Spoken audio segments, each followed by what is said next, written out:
Dans le cadre de l'édition 2009 de la Fête de la Vallée d'Aoste, un riche programme d'événements a été prédisposé. Dans ce contexte se place également le retour du Collège d'études fédéralistes. Initiative créée en 1961 par Corrado Gex, qui voyait l'Europe, alors qu'elle n'existait pas encore, comme entité.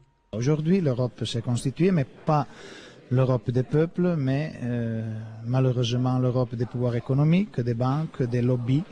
Et donc aujourd'hui, nous reprenons ce collège d'études fédéralistes à travers d'éminents professeurs.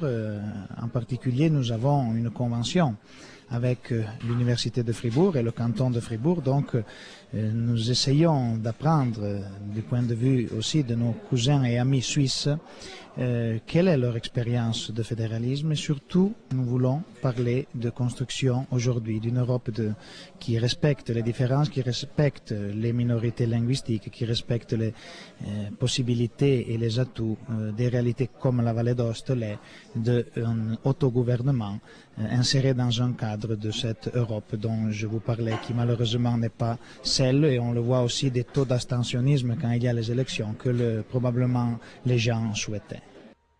Notre autonomie spéciale, toujours plus ou moins menacée, pourrait pourtant représenter un atout pour une constitution efficace de l'Europe et jouer, avec toutes les autres minorités, son rôle sur l'échiquier international. D'abord, je crois qu'il est important que l'Europe, effectivement, soit une Europe des réalités, une Europe des cultures, et qu'elle respecte sa diversité, tout en ayant soin de ne pas que la diversité ne crée pas la désunion.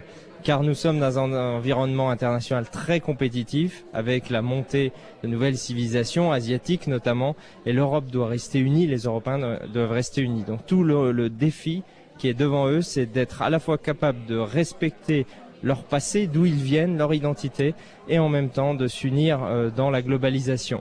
Alors c'est là où effectivement les minorités peuvent jouer un rôle actif dans la globalisation, car ce sont des réseaux qui restent solidaires par des moyens de communication structurés, par la cohésion linguistique, et à l'image de ce que font finalement par exemple les diasporas chinoises, qui vont devenir un véritable levier d'une mondialisation de plus en plus chinoise.